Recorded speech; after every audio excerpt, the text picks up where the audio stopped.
Muhammad abduhu wa rasuluh al-mustafirut tawwab wa baraka alaihi wa ala alihi wa ashabil atyab amma ba'du. My distinguished participant, let's open our agenda today by reciting Al-Basmalah. Bismillahirrahmanirrahim. Recitation of the Holy Quran, which will be read by our sister Lutfia Shafitri, student of International Relations 8th semester, to read Surah At-Tahrim first, 8 to 10. The time is yours.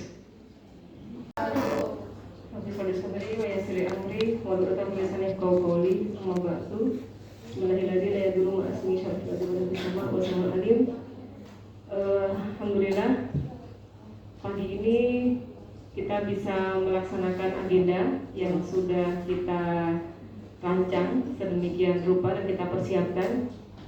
Sebelumnya, pertama-tama kami ucapkan terima kasih untuk Ustadz Rohim yang bersedia meluangkan waktunya di tengah-tengah kesibukan beliau untuk memberikan ilmu, untuk mentransfer ilmu ke anak-anakku sekalian.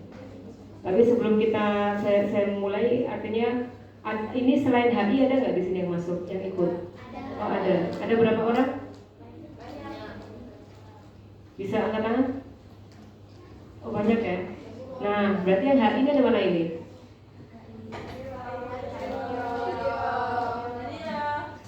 Semester 2? Ada berapa?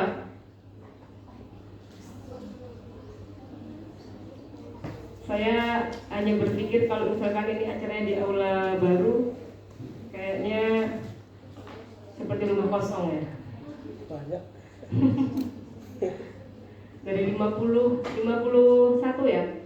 Yang hadir berapa ini? Teman-teman kemana? Atau ada acara? Ya, nggak apa-apa. Yang pasti yang sedang berangkat ke sini sudah bawa artikel ya.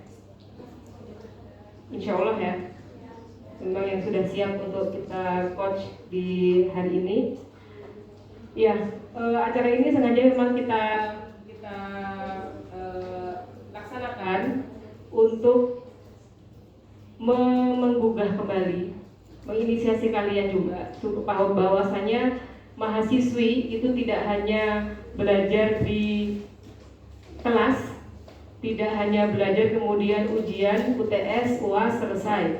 Tapi mahasiswi saat ini, akademisi saat ini dituntut untuk bisa mengeksplor ilmunya tidak hanya di dalam kampus, tapi juga melalui tulisan-tulisan, di mana itu nanti menjangkau jauh lebih banyak orang. Artinya ilmu kita insya Allah akan lebih bermanfaat ketika bisa menjangkau lebih luas lagi.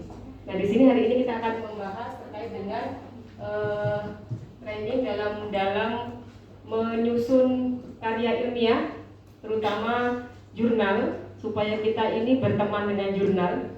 Kalau berteman itu berarti sudah terbiasa gitu ya. Nah ini dan untuk memudahkan kalian nanti ketika skripsi, kalau sudah biasa nulis jurnal itu nulis skripsi insya Allah mudah.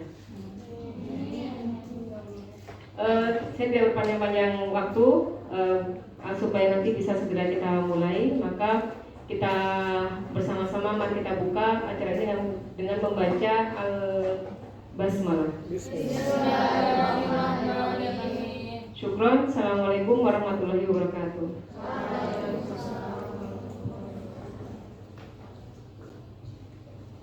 MOU Signatory, International Relations Department Coordinator, with Executive Director of Poskolegnas UI Syarif Hidayatullah Jakarta, that will be signed with Associate Professor Dr. Nur Rahim Yunus, SHLLM.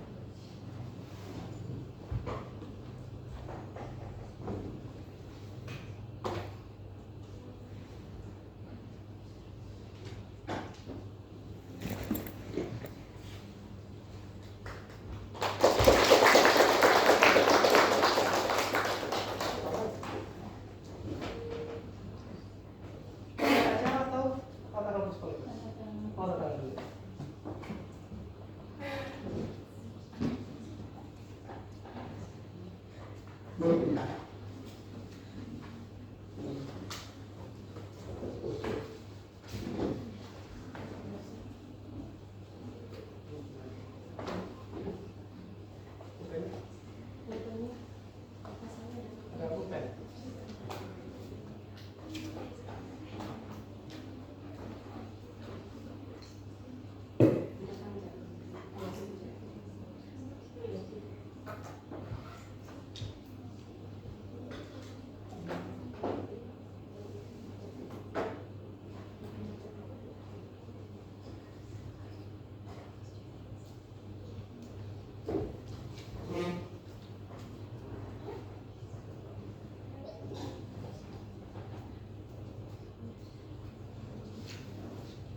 Training or writing in reputable journals, which is led by Associate Professor Dr. Nurul Yunus, SH, LLM.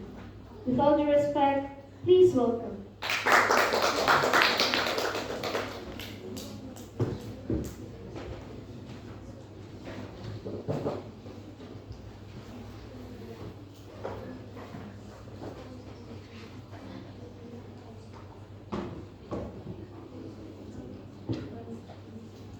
Bismillahirrahmanirrahim. Assalamualaikum warahmatullahi wabarakatuh. Waalaikumsalam warahmatullahi wabarakatuh. Alhamdulillahirabbil alamin. Al-aqibatu lil muttaqin wa la udwana illa 'alal zalimin. Wassalatu wassalamu ala nabiyyina Muhammadin wa ala alihi wa ashabihi wa man tabi'ahum bi ihsanin ila yaumiddin. Amma ba'du. Allahumma sholli ala habibina wa syafi'ina maulana Muhammad wa ala alihi wa ashabihi wa man tabi'ahum bi ihsanin ila yaumiddin. Yang terhormat Bapak Dekan Fakultas Humaniora, Humaniora ya, Kemanusiaan. Bapak Dr.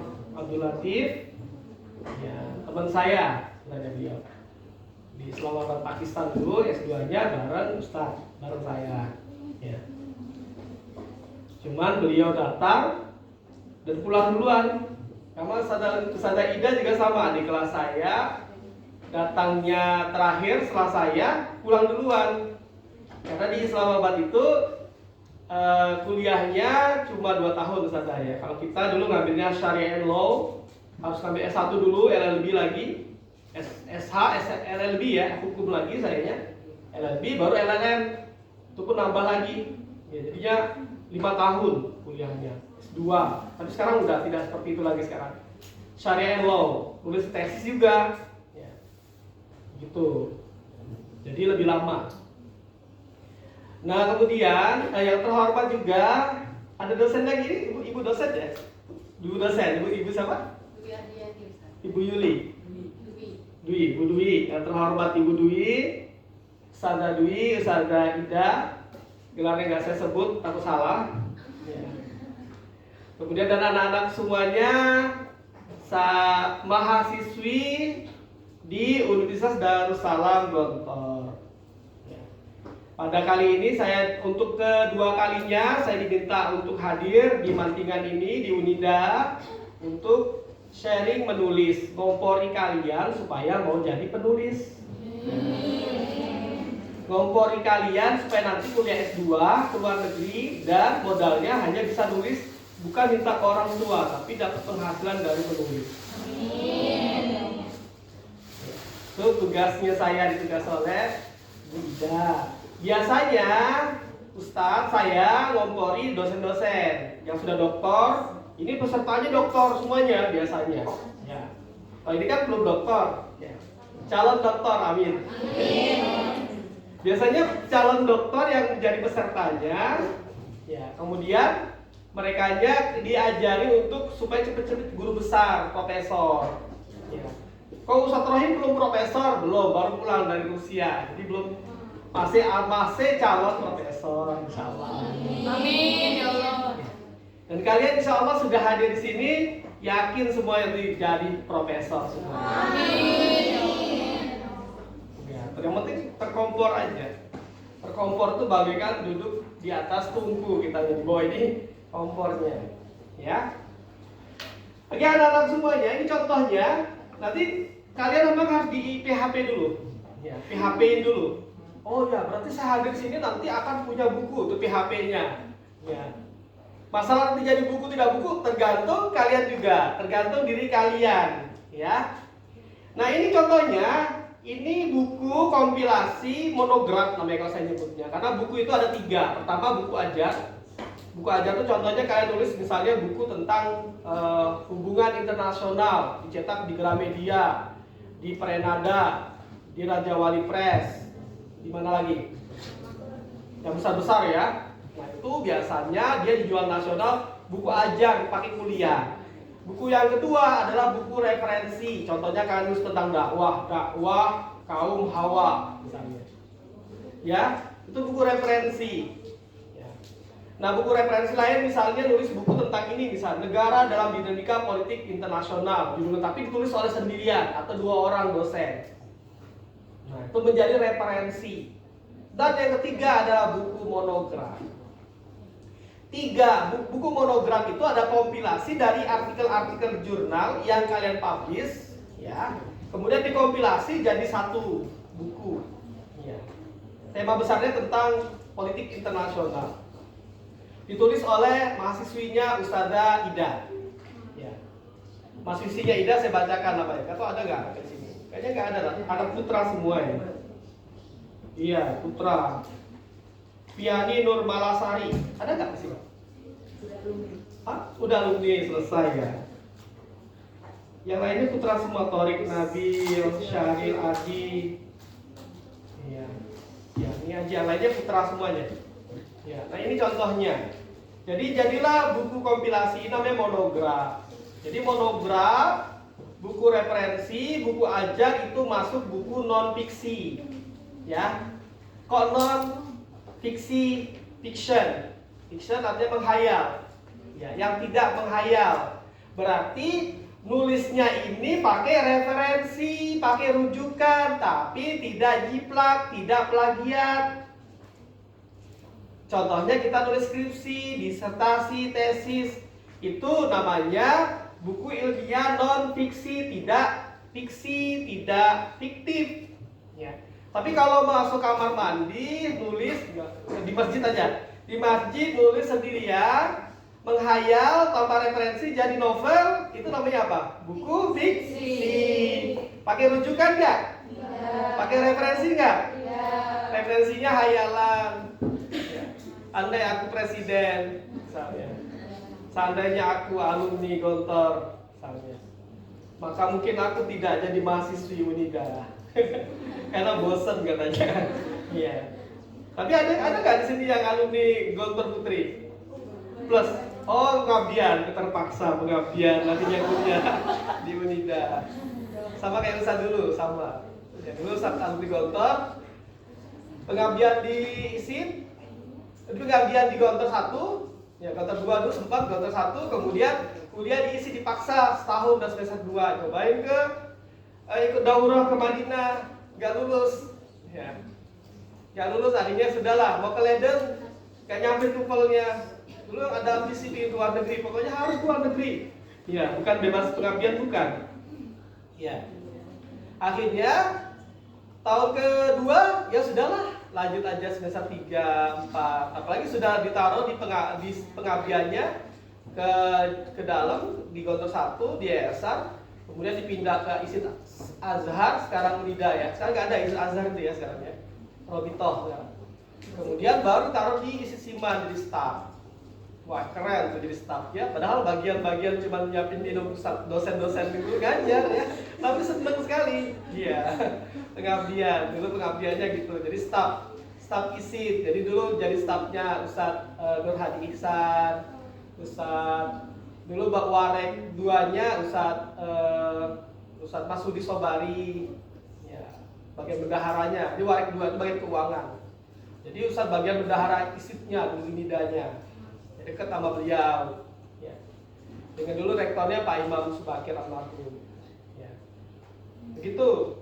Jadi saya nggak beda dengan kalian. Jadi alumni ISIP bangga, ya bangga alumni menjadi alumni Unida.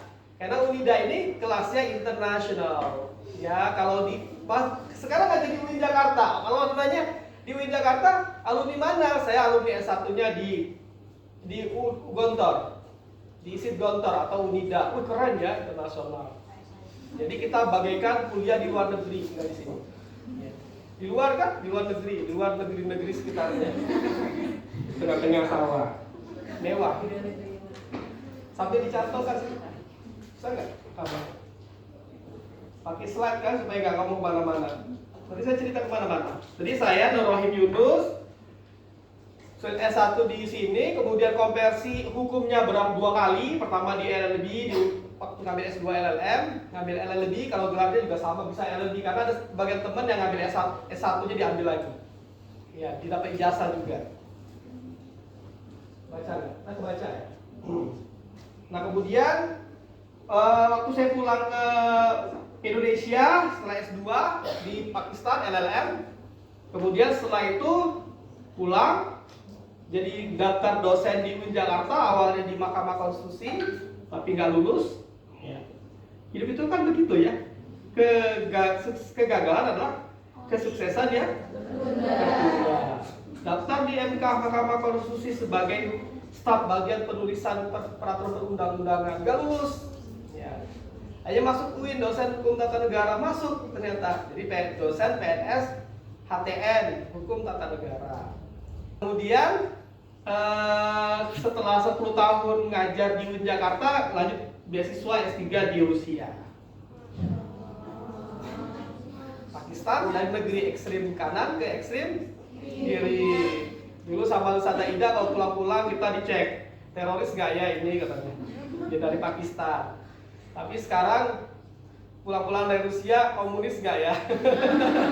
Begitu. Ya. Tapi insya Allah enggak. Karena sekarang Rusia sudah lebih Islamis dibandingkan dengan negara-negara Arab sebenarnya mereka.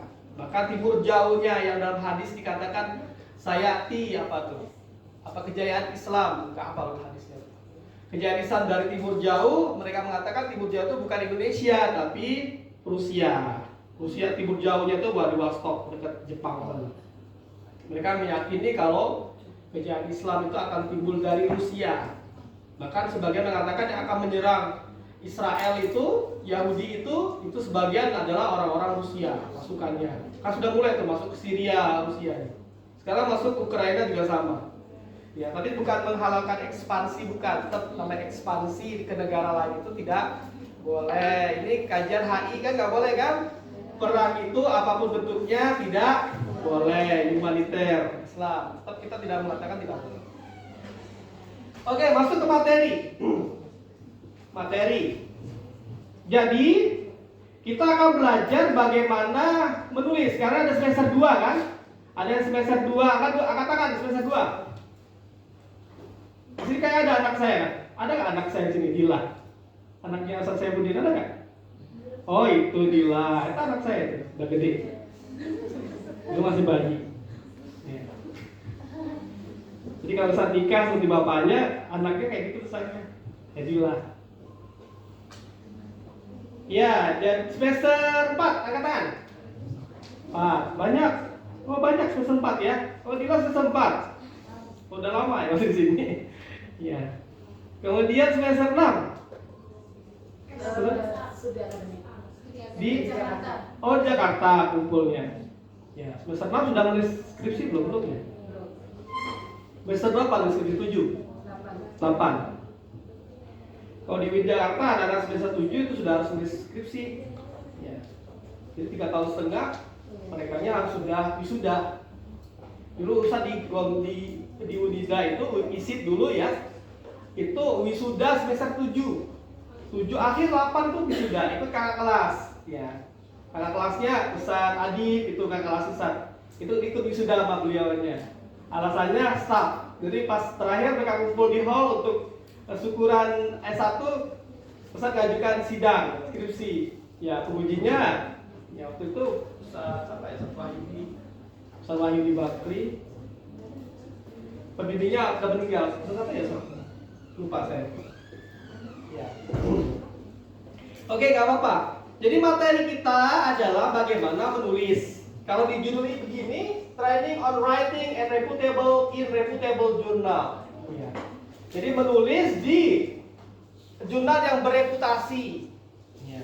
Bisa nggak kalian menulis di jurnal bereputasi? Jurnal internasional, jurnal nasional, jurnal nasional Sinta. Bisa nggak? Harus bisa. Ya. Kebanggaannya kalau sudah nulis di jurnal, itu kalian kalau nulis di jurnal pemerintah kalian dapat uang, dibayar. Tapi kalau nulis di jurnal perguruan tinggi kalian bayar. Ya. Begitu. Kayak enak ya. Karena kepentingannya biasanya kalau di perguruan tinggi ada jurnal itu bayar karena dia terindeks Sinta, itu dosen butuh untuk naik pangkat. Kalau dia naik pangkat gajinya naik. Kalau dia bisa punya tulisan maka dia bisa serdos, sertifikasi dosen. Gajinya banyak. Jadi enak jadi dosen ya. Kata orang kerjaan sakdos gajinya tak saksen itu bohong. Iya. Ustaz ini sekarang karena habis pulang dari Rusia aja masih tugas belajar, jadi belum aktif ngajar, jadi masih bisa jalan-jalan. Nanti kalau ini sudah digandeng-gandeng aja untuk sertifikasi, untuk akreditasi internasional di UIN Jakarta. Ya, nanti kalian boleh, nanti kalau ke UIN Jakarta saya aja. Ya S2, jangan S2 di UIN Jakarta ya, kalau bisa S2 di luar negeri. Di Turki atau di Rusia, nggak apa-apa. Kalau Islamabad boleh, tapi panas kasihan, hitam nanti. Tapi nggak apa-apa. Kalau karena putih nggak, berarti jadi putih nggak apa-apa. Kalau masih putih kan dia pasti putih di Islamabad. Iya. Oke.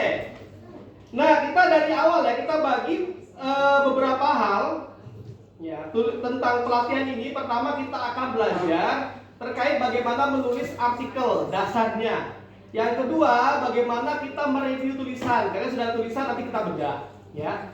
Kita pastikan nanti semua tulisan yang ada di kalian itu jadi terbit semuanya. Kompilasi minimal book chapter, nggak usah kalaupun tidak jadi jurnal minimal book chapter, minimal ada tulis namanya di sini, ya, di dalamnya. Gitu. Seneng kan bapaknya? Jadi itu punya buku kasih ke orang tua pertama kali dedikasinya ke orang tua. Nanti ada door prize, nanti saya kasih buku-buku saya ya. Ya, kalaupun nanti kehabisan nanti bisa dikirim ke Ustazah Ida. Jadi di sini nanti tulis kalau jadi buku tulis tulisan karya pertama kalian dedikasikan ke orang tua, ya. Tulis dedikasi buat ibu dan bapak saya, sebutkan. Satu lembar khusus kosongkan untuk orang tua. Dulu Ustaz tahun 2006 kuliah S2 di Pakistan, nulis buku. Teman-teman belum nulis buku, Ustaz tidak nulis buku karena ada mengkader. Makanya sekarang senang mengkader orang. Ya, Pak Henry Tanjung, guru kami dulu senior di Pakistan, di IAIN International Islamic University Islamabad Pakistan, itu ngajar nulis dan Ustaz terpilih sebagai kadernya. Ya, karena sibuk ngurusin majalah dengan ikhlas. Jadi kita berbuat dulu aja ikhlas apa adanya. Naik angkot, nyebarin buletin Kaifa, majalah IKPM, Gontor, buat fotokopi, dilihat katanya bisa nulis ya ini ya, bisa kak, bisa manggilnya apa bang, bisa bang. Kalau gitu nanti training terekam tulisan abang ya, nanti tolong ditulis katanya. Nah jadi ketika itu langsung training motivasi tentang manajemen waktu, kemudian setelah itu nulislah omongan beliau, ditulis, direkam, dikembangkan. Kalau kalian baca buku manajemen waktu sekarang tuh banyak isinya mahfuzot. Isi mahfuzot ada isinya, dikit-dikit mahfuzot. Ya. Iya, karena mahfuzot itu kalau kita belajar di Gontor itu adalah nasihat ya, nasihat semuanya. Ya, tentang waktu, al-waktu, kasaifi, inlam fatohu, foto'akan gitu. Begitu. Nah, jadilah buku waktu itu 2006. Ustazah Ida belum datang ya? Di Islamabad. 2006 udah ya, ketika itu pertama kali. Ya. langsung itu berubah jadi ganteng sendiri ke Islamabad. Iya, karena punya buku. Iya, keren ya kakak ini bisa bicara di KBRI tentang bedah buku manajemen waktu. Ya, punya buku kan? Alhamdulillah, padahal yang menerbitkan IPB Press. Kalau kita kan ada Unida Press, UIN Press, itu penerbit kampus namanya. Nilai ISBN-nya masih di bawah penerbit nasional. Tapi nggak apa-apa, yang penting penerbit. Ya, nanti kalian pakai Unida Press saja. Ya, bangga di luar juga keren Unida Press dibandingkan tidak terbit sama sekali kalian. Iya, itu terbitkan lokal, tapi oleh Unida, dimasukkan Perpusnas, terbitlah dengan nama Unida Press. Ya, bangga di luar. Orang nggak tahu kan Unida Press, soalnya kampus, soalnya memang ada nepotisme dengan Sanzaida untuk supaya terbit. Ya. Gak apa-apa, yang penting terbit dulu, nanti baru coba ke penerbit nasional. Ya. Nah, kiprah saya tadi sudah dibacakan oleh MC. Saya Pimret Jurnal Cita Hukum UIN Jakarta, kemudian Pimret Staff Track Constitutional Law Journal, kemudian juga Direktur Eksekutif Pusat Studi Konstitusi dan Legislasi Nasional atau Puskoleknas, ini direktur yang tidak ada gajinya. Kemudian dosen hukum tata negara, dekat dengan HI ya sebenarnya, HTN ini ya. Kemudian di alumni di Rusia. Alhamdulillah tanggal 22 September tahun 2022, ya itu saya dipaksa untuk sidang terbuka disertasi. Karena kalau enggak video. Nah di Rusia gitu deadline. Kalau kuliah di S2 2 tahun, kalau enggak sedang ya ditanya. Iya. Jadi kalau kuliah S3 3 tahun, 3 tahun. Kamu nggak selesai, bayar sendiri. SPP-nya 70 juta per tahun, siapa yang bangsa gue bayar? Iya, kalau selesai kan dibayar oleh negara Rusia. Iya, jadi ya sudahlah. Jadi mau nggak mau selesai. Mau mereka promotor dulu tiap hari pembimbingnya, bimbing, terus makan nelponin. Alhamdulillah selama S1, S2, S1 tuh Ustaz Imam Bahroni ya. Kita almarhum itu pembimbing skripsi Ustaz. Baik benar sampai dibawa ke rumah juga, tapi yang dibahas tuh bukan isinya, grammarnya, karena misalnya bahasa Inggris dulu waktu S1 ya. Waktu S2 juga sama, ditelepon sama bimbing, baik benar. S3 sama ibu-ibu, nenek-nenek, teleponin, kunci, baca bunyi, biaya kunci, pastel. Nanti datang dia ke bahasa Rusia, pas dali. Orang bilang, kamu terlambat, pacemu. Biasa dimarahi oleh nenek-nenek ya. Tapi baik hati. Bahasanya bahasa Masya Debir itu, ya tahu kan? Ya hati. Saya ingin. Menurutnya ya belajarnya sama. Cuma sekarang mendedikasikan karena S3 itu sebagai identitas. Alumni mana? Alumni Rusia. Ya, jadi kalau kalian S2 selesai, Bu Dwi misalnya nih, Ustazah Dwi alumni S2 di mana? UGM. Dilihatnya UGM, ternyata ngambil S3 udahlah capek saya mau UGM lagi, ngambilnya di Unida. Berarti alumni Unida ya S3-nya. Jadi dilihat di alumni terakhirnya. Ya. Gitu. Makanya Ustazah Ida nggak mau di UNS, maunya di UGM biar keren kayak Bu Dwi. UGM kan keren kan, kampus nomor 1-nya. Saingannya UI, kadang UI nomor 1, kadang UGM nomor 1 gantian. Ya. Kampus terkeren di Indonesia. Saya nggak sanggup kuliah di kampus besar itu ya, gak ada duitnya. Makanya cari yang gratis. Cari kuliah gratis di luar negeri, baca gratisnya. Ya walaupun belajar bahasa lagi nantinya. Ya terpaksa. Nah ini binaan kita jurnalnya yang kita pegang ini Cita Hukum, Sinta 2, Iktisad itu sebagai editornya saja, Ekonomi Syariah Sinta 2. Kemudian Salam Sinta 4, ini apa aja masuk, anak-anak Unida banyak masuk sini. Kemudian Ahkam ini Scopus, ya, karena sudah Scopus dia. Kalau Cita Hukum, Web of Science, ya, Web of Science juga internasional, tapi di Indonesia belum dianggap sebagai yang paling tinggi, karena yang paling tinggi itu adalah Scopusnya. Kalian kenal Scopus gak? Alhamdulillah, dosen kalian banyak gak kenal ya? Iya, banyak, maksudnya banyak dosen-dosen yang mungkin zamannya beda, belum kenal Scopus, apa sih makhluk Scopus itu, searchingnya nggak tahu gimana. Maka kalian ini yang masih kuliah ini, kalau perlu belajar bagaimana searching Scopus gitu. Ini Scopus abal-abal atau Scopus beneran. Nah kalian lebih ahli harusnya, karena kalian generasi 5.0. Kalau saya enggak, cuma ikut-ikutan ya. Ya poin kali. Poin zero. Nah ini jurnal kita. Ada legal research juga sama ini anak-anak HI nulisnya banyak di legal research ILR.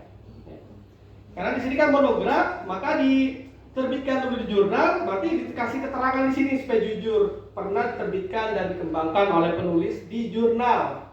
Maka dia kemudian publiknya bahasa Indonesianya di sini. Kompilasi artikel 6-nya di sini.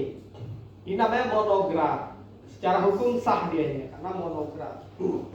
Bukan terbit 2 kali, bukan. Ya. Kalau saya lebih suka bahasa Inggris di jurnal, bahasa Indonesianya dikembangkan lagi untuk dibaca, tapi disebut terbit di mana. Tapi nggak usah dinaik itu kepangkatan. Memang Ustadz kalau nulis nggak pernah untuk kepangkatan ya. Kalau Ustadz pada orang nulis untuk kepangkatan, Ustadz omelin misalnya. Nulis kok untuk kepangkatan, nulis aja. Nanti naik ke pangkat tinggal ajukan tulisan. Kan gitu. Iya. Ini nulis ketika mau naik pangkat baru nulis, gebut. Pas ditolak gigit jari. Mau profesor nulis dulu Q1 jurnal Scopus. Bayar 30 juta. Ternyata jurnalnya abal-abal, nangis habis jual motor. Harusnya nulis saja, nulis di Scopus yang banyak. Akhirnya setelah itu diterima 1, 2 di antara 10 tanaman kira-kira ada nggak yang mati? Pasti ada kan? Coba yang petani. Kalau kita tanam padi, tanam 100 batang pohon padi tadi pasti ada yang mati minimal berapa persen. Ya. Di antara kalian mungkin ada yang sudah setelah ini nikah dulu, nggak langsung S2. Iya kan begitu. Hukum alam semakin ke atas itu semakin sedikit. Nggak ada namanya nggak piramid. Namanya orang ke atas itu pasti modelnya piramid. Ya. Betul nggak? Nanti yang di ujung itu sedikit. Ya, yang hebat itu nanti dia bisa S2, bisa S3, bisa profesor. Nah, itu baru dianya memang sampai ke atas. Dan kalian nanti di antaranya. Gimana tapi yang kita hanya berniat, tapi Allah yang menentukan. Ya. Panjang nih. Nah, menulis itu anak-anak bagaikan mengurai benang kusut, bukan mengurai benang rapi. Kalau mengurai benang rapi itu masuk bukunya, itu masuk dalam elaborasi tulisan. Jadilah buku ajar, pengertian hukum internasional atau apa namanya misalnya hubungan internasional. Relasi adalah, nah itu dia benang rapi, itu buku ajar. Tapi kalau nulis di jurnal dan juga skripsi, tesis, kalau skripsi, tesis, disertasi itu seperti jurnal ya, artikel jurnal ya. Cuma mengapa jurnal? Dia lebih ramping dia. Jadi karya ilmiah berbobot tapi ramping, kecil, 20 halaman, 15 halaman. Kalau skripsi hurufnya direnggang-renggangkan, hurufnya 12 besar-besar, tapi agak tebal dan dibuat agak lebih lebih jelas. Contohnya misalnya metode penelitian disebut tujuannya apa? Jadi 2, 1, 2, 3, 4, 5. Apa rumusan masalahnya? Tapi kalau di jurnal itu langsung ringkas saja, to the point aja.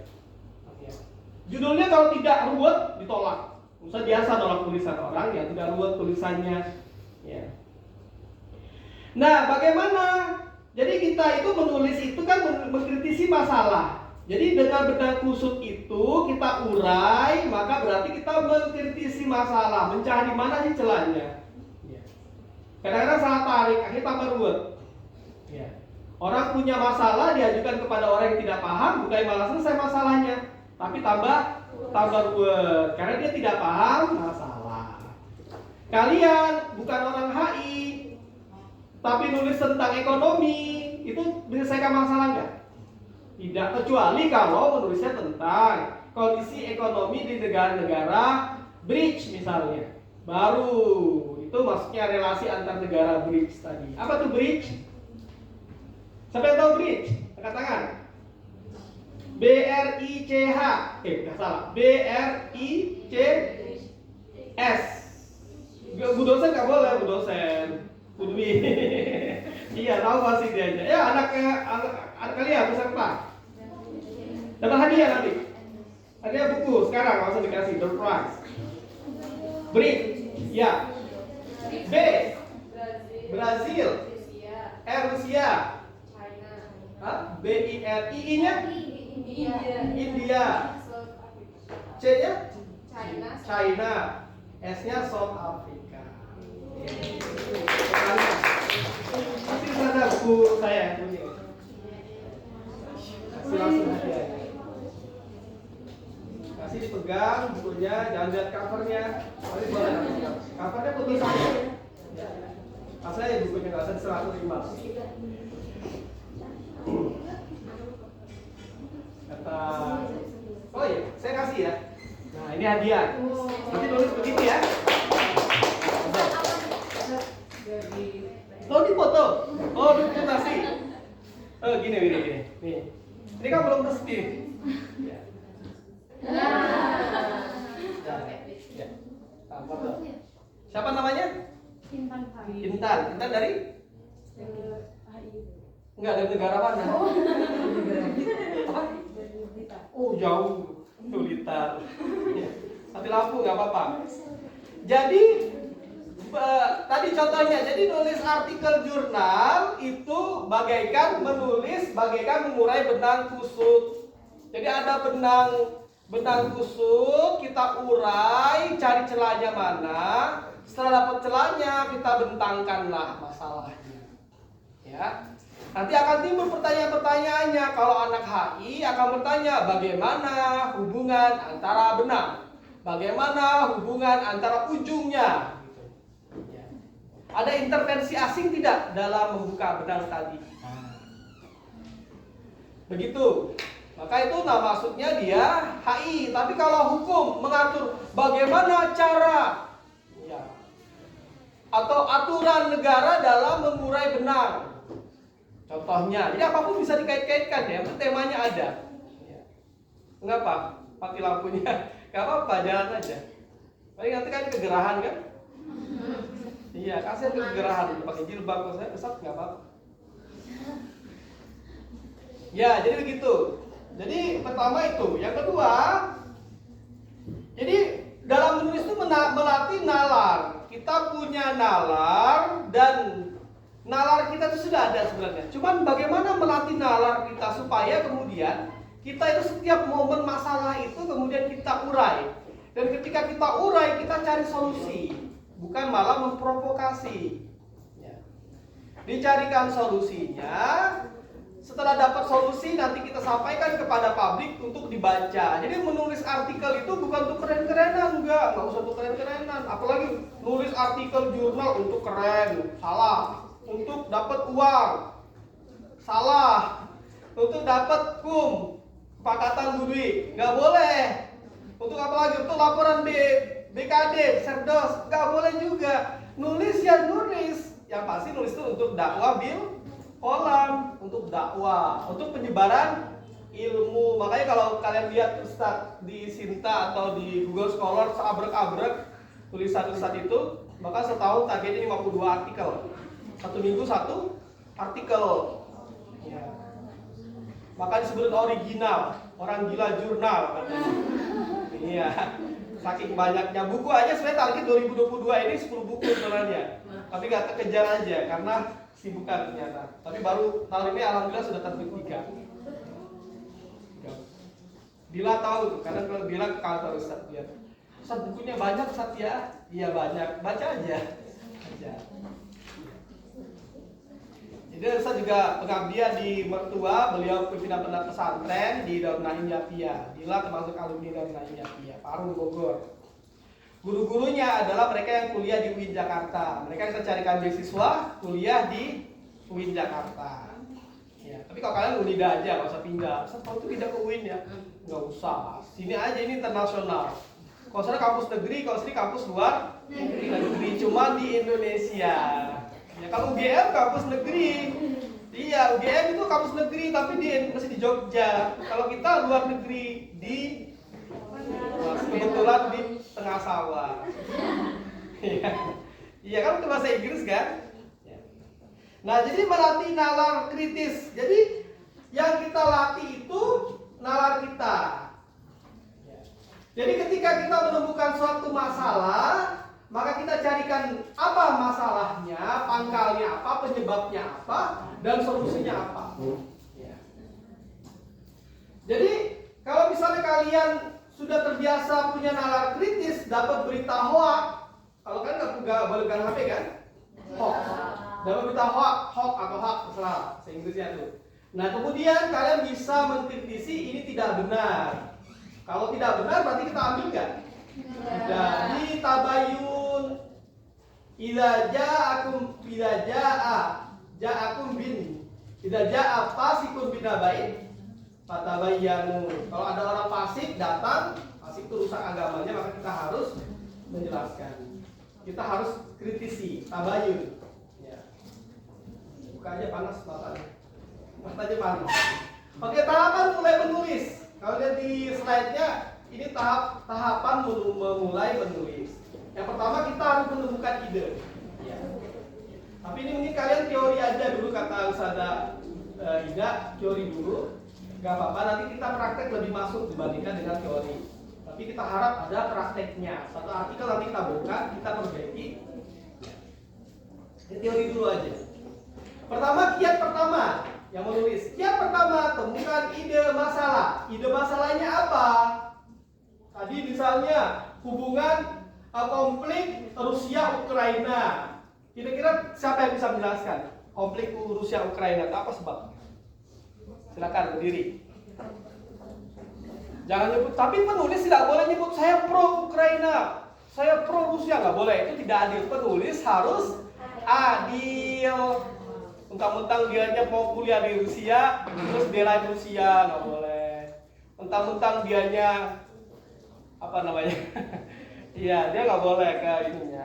Ya, silakan. Apa masalah? Ada masalah. Masalahnya adalah idenya ada tentang konflik Rusia-Ukraina. Silakan jelaskan. Kira-kira apa masalahnya? Berdiri, sebutkan. Hadiah nanti.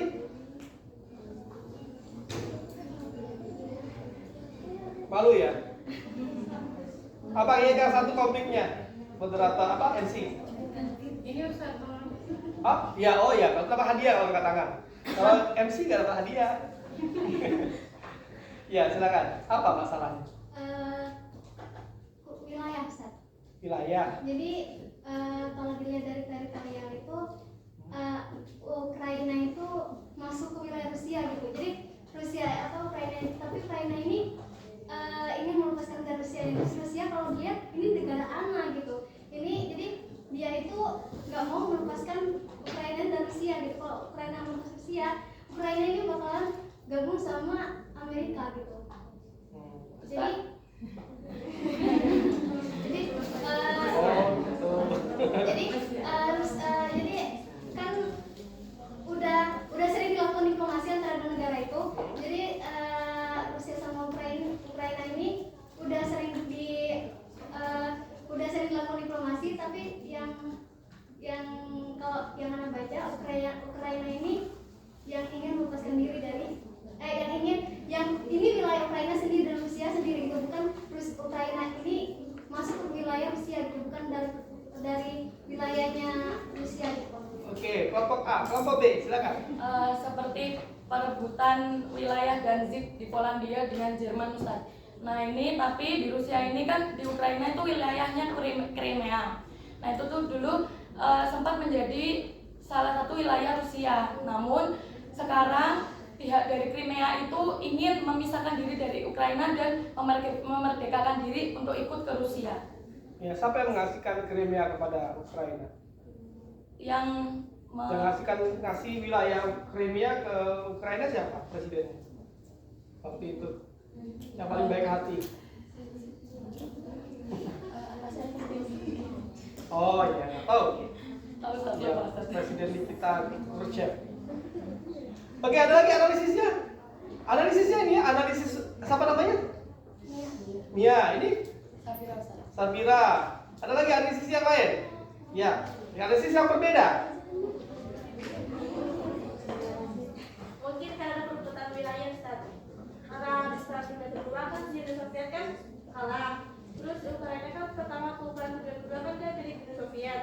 Ketika Rusia di Uni Soviet kalah, akhirnya kan berpecah belah wilayahnya. Akhirnya si Ukraina ikut blok barat. Karena blok barat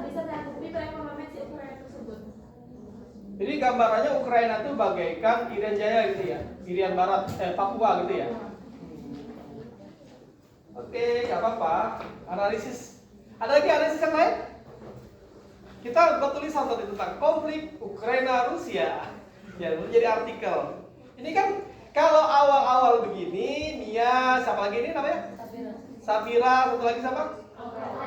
Aurel itu namanya asumsi. Asumsi itu adalah prediksi awal. Pertama, apakah benar atau tidak? Kalau kalian nanti kuliah di pendidikan, statistik, itu harus ada angkanya A dan B. Apakah A, B, A atau B yang benar? Nanti di akhir disimpulkan. Kalau sekarang kan kita nggak ada belajar statistik kan? Kalau zaman dulu di ISIP dulu ada statistik. Dapatnya nggak pernah lulus, sampai terakhir mau sudah baru lulus. Ya, dapatnya pun C. Ya, karena anak sosial kitanya. Tapi kalau ilmu sosial enggak, asumsi. Asumsi adalah perkiraan dari penulis. Penulis sudah memperkirakan. Tapi kira-kira perkiraannya Mia, Safira dengan siapa tadi? Aurel itu benar nggak? Jawabannya adalah masih belum tepat. Belum tepat. Ya. Ada yang merasa yakin benar? Silakan. Ada prediksi yang benar? Nggak usah nanya dosennya, dosennya pasti benar. Iya, kalaupun ya silakan. Siapa namanya?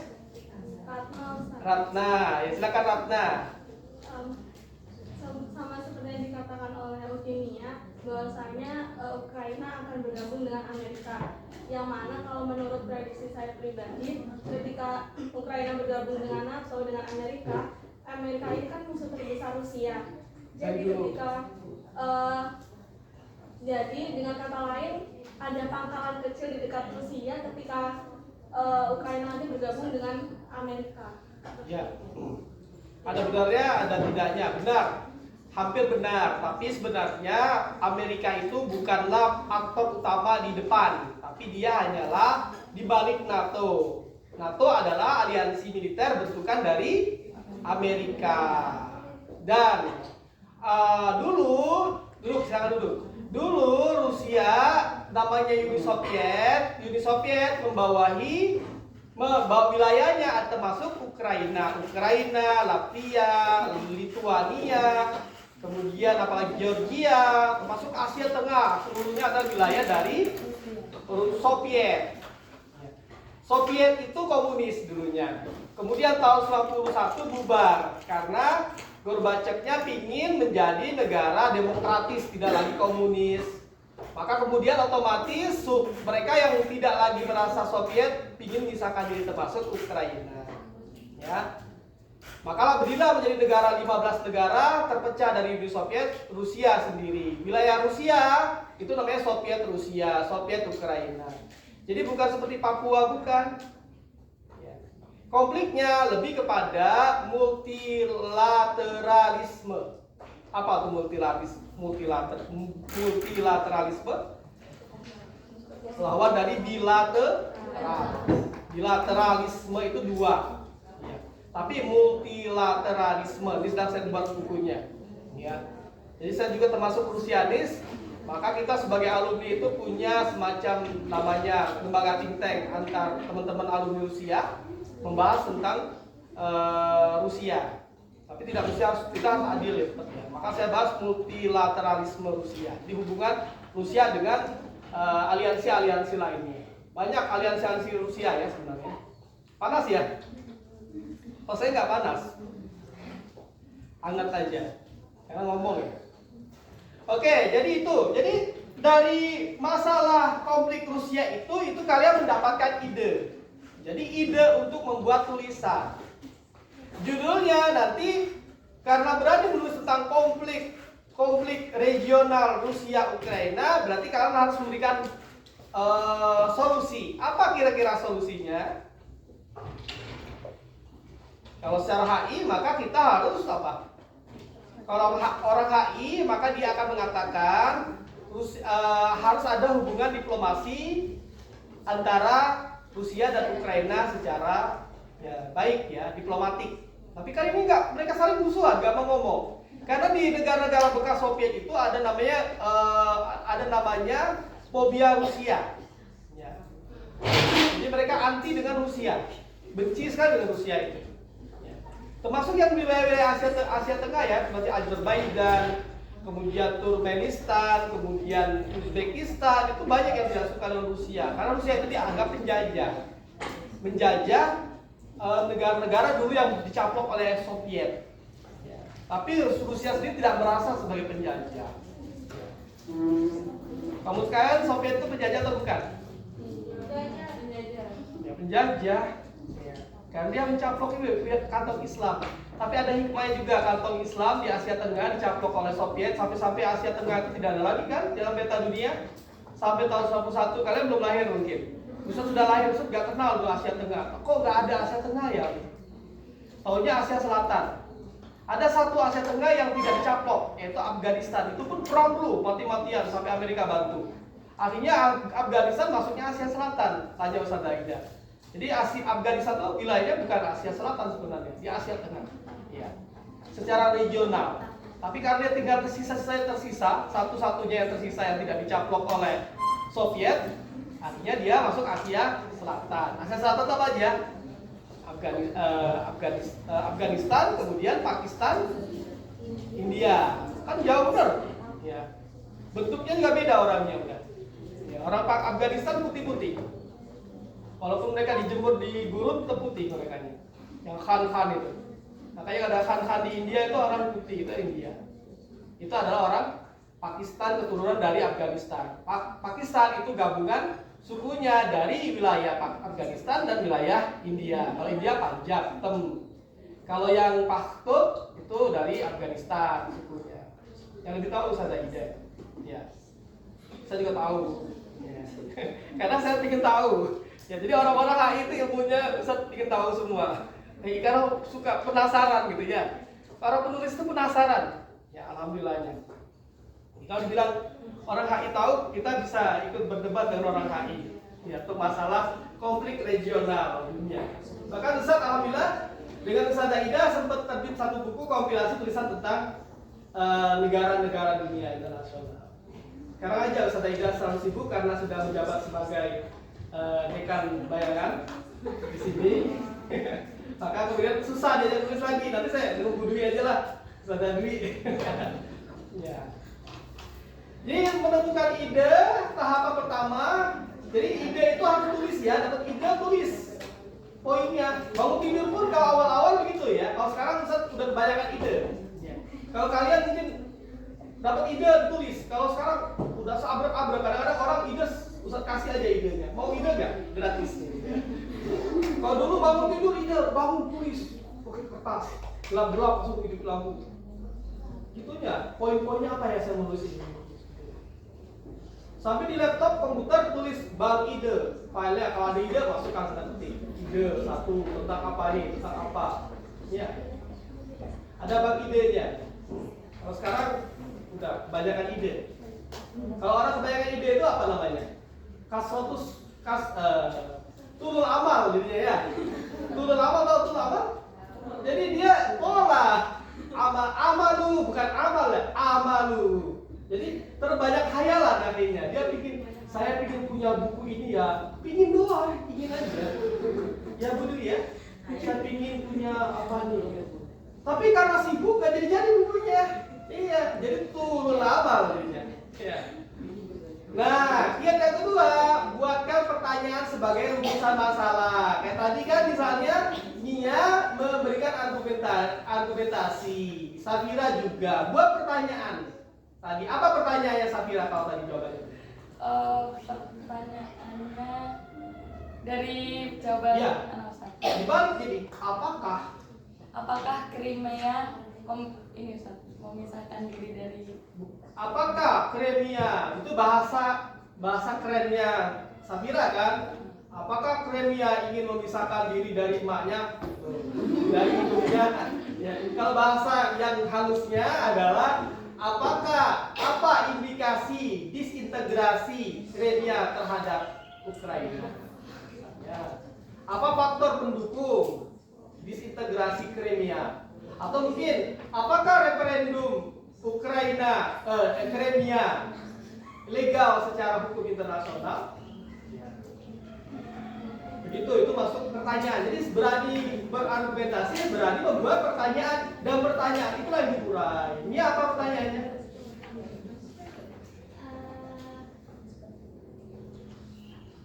Apakah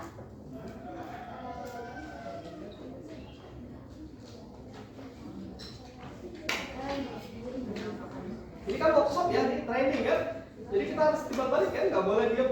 Kalau ngomong sendiri usah ceramah kalian tidur nanti. Bukan training namanya, workshop. Kalau dosen tuh di laptopnya mereka harus kerjain. Kalau nggak kerjain, budui nggak boleh istirahat. Nah, dokter dosen-dosennya waktu makan. bagaimana bisa? Ya, bagaimana? Apakah how, what, why? 3. Bagaimana tindakan Rusia terhadap Ukraina? Ya, bagaimana tindakan yang dilakukan Rusia terhadap Ukraina? Kurang kena pertanyaannya. Apakah tindakan Rusia legal? Ya, secara hukum internasional, jawabannya legal enggak? Tidak, karena melakukan ekspansi terhadap negara lain, mengakuisisi negara wilayah lain itu tidak boleh secara hukum internasional. Nah, kalau enggak, kita caplok-caplokan ya. Papua Nugini mencaplok Papua Barat, kan mereka satu suku, sama-sama orang Papua. Kami kan satu suku kata dia. Kata orang Kurdistan yang di Turki sekarang, dia pun mengklaim wilayah Syria dan juga wilayah Irak dan Iran itu sebagai wilayah mereka karena mereka satu bangsa. Begitu. Tidak bisa secara hukum internasional.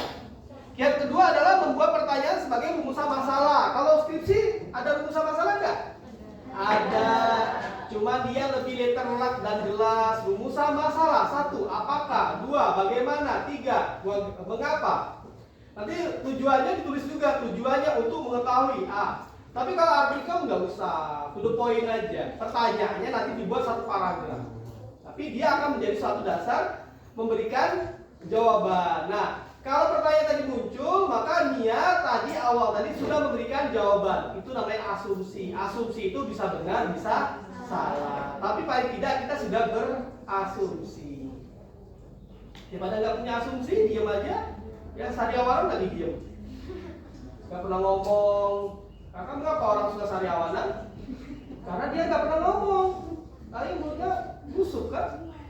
Gitu. Jadi akhirnya engine-nya jadi penyakit. Coba kalau dia ngomong, berargumentasi, maka jarang sariawan. Kiat yang ketiga, pilihkan metode dan pendekatan penelitian. List, pilihkan metodenya apa? Pendekatan penelitiannya apa? Nah, kalau kita menulis itu ada beberapa pendekatan penelitian. Ditulis ya metodenya. Kalau dalam rumusan Imrat itu M-nya itu metode. Jadi kalau kalian mau turun ke bawah kan ada metodenya kan? Lewat tangga atau loncat. Nah, atau pakai tali. Anak pramuka dia lebih suka pakai tali dia loncat ke bawah. Ya. Atau kalau dibolehkan pasti akan loncat. Kalau gempa aja misalnya, alhamdulillah misalnya, pasti kalian menggunakan metode turun ke bawah kan? Ada yang pakai tangga, tapi tangga kelamaan karena rame, pasti pakai loncat. Saya kan anak pramuka, langsung loncat jadi satu lantai aja. Iya, jilbabnya diikat, kemudian loncat, biar tahu. Itu namanya metode. Nah, metode itu ada cara melakukan risetnya, ada juga pendekatannya, referensinya dan sebagainya. Kalau kita anak HI atau anak apa lagi satu lagi? Manajemen beda ya. Beda metodenya. HI dekat dengan hukum, sosial. Ya, pendidikan beda lagi nanti. Ya. Kalau manajemen lebih cenderung kalau dianya human research, dianya lebih kepada sosial, dekat dengan kita. Tapi kalau dia lebih kepada apa ini ya? Ada lagi yang lain. Kamu apa bidang jurusannya? Manajemen apa? Sosial? Humanity, manajemen ya, sosial. Ada nggak manajemen yang lain? Manajemen rumah tangga, manajemen perkantoran, ada nggak? Nah itu biasanya lebih kepada angka-angka. Nah pendekatannya kalau angka-angka biasanya kuanti itu angka. Kuantitatif. Kalau kita ilmu sosial lebih kepada kualitatif, kualitas analisisnya.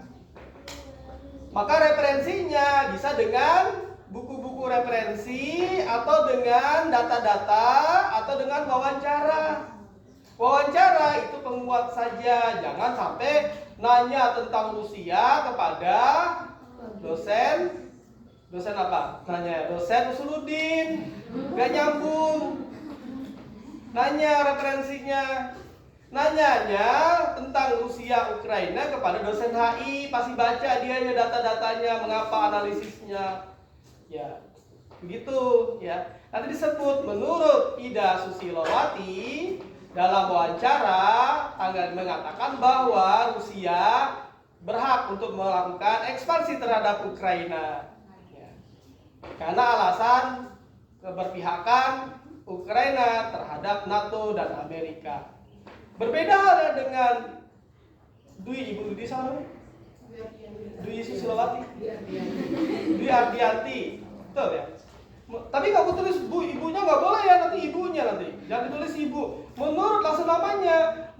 Sedang berbeda halnya dengan Dwi Budiarti Ardianti mengatakan bahwa Ukraina itu dalam kondisi apapun tidak boleh diintervensi kedaulatannya. Landasannya adalah kedaulatan negara dan perjanjian internasional yang mengikat. Nah, kalian tulis jadi satu paragraf, banyak itu ya. Paragraf itu gini deh. Itu analisisnya. Dengan pendekatan interview wawancara. Ya. Masukkan footnote-nya, wawancara tanggal berapa di mana, sebutkan. Ya. Ilmiah enggak? Ilmiah. Ya. Tapi kalau kalian bandingkan, sedangkan masukkan pendapat kalian. Menurut penulis atau penulis setuju dengan pandangan Ida Susilowati. Ya. Karena misalnya, berarti kalian pro Rusia kalau gitu. Karena saya ingin kuliah di Rusia, boleh nggak? Nggak boleh, ya. Jadi harus adil. Maka kalian analisisnya, penulis berpandangan berbeda dengan kedua narasumber tersebut. Penulis lebih cenderung menyatakan bahwasannya dalam kondisi kedaulatan, dalam intervensi Rusia terhadap Ukraina itu legal secara hukum, misalnya internasional, karena Ukraina adalah bagian daripada aliansi Pakta Warsawa, misalnya, dan bekas wilayah anggota Uni Soviet, dan tidak seharusnya NATO dan juga misalnya NATO dan Amerika mengambil Ukraina menjadi anggota NATO. NATO itu apa panjangnya?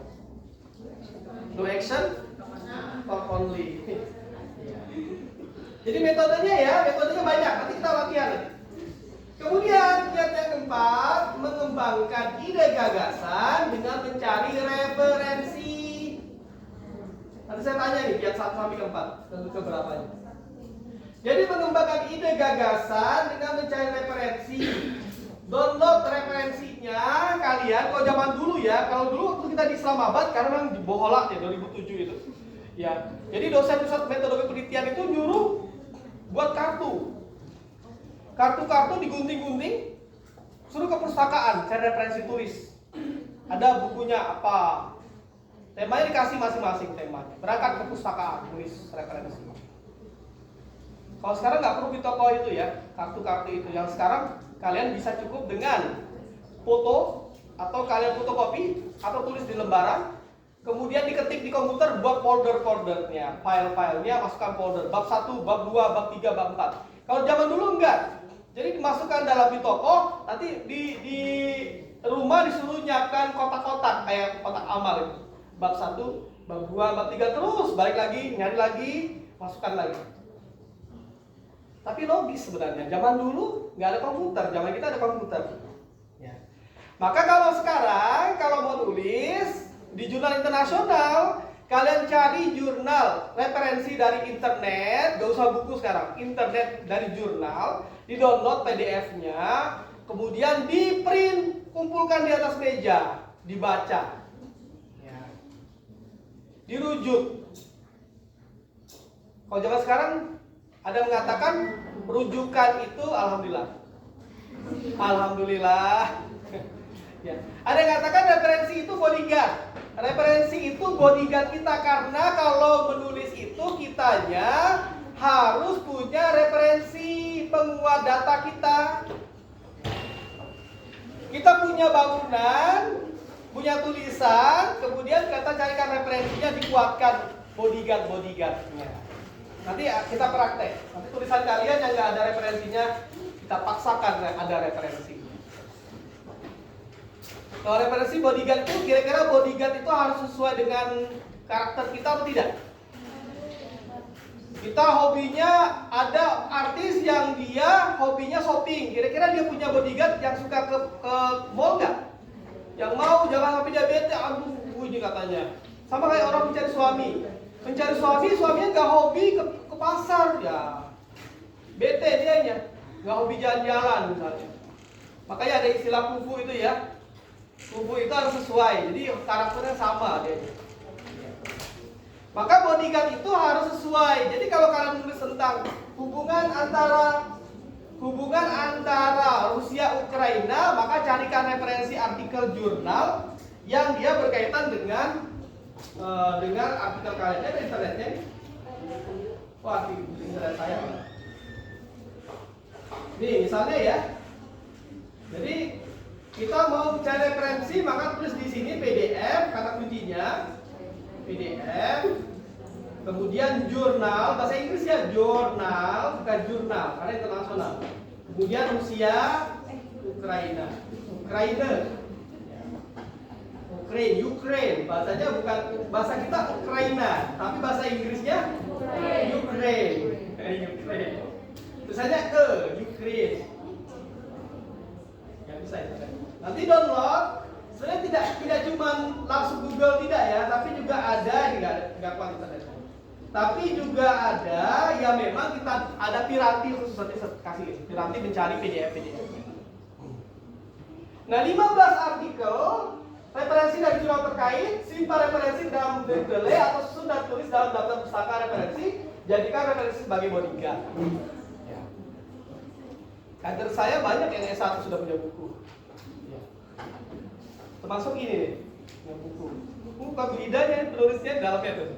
Iya. Karena buku itu yang penting tidak plagiasi. Karena kalau plagiasi berarti plagiator. Kalau plagiat dosa nggak? Plagiat. Dosa, masuk neraka ya. Iya, bakar nanti kompor. Plagiat itu dosa, nyuri hukumnya. Ya, nggak boleh. Ada bagus dikopas, nggak diedit lagi, nggak diparafrase, nggak disusun idenya, nggak boleh. Apa sih internet? Oh ya boleh ya.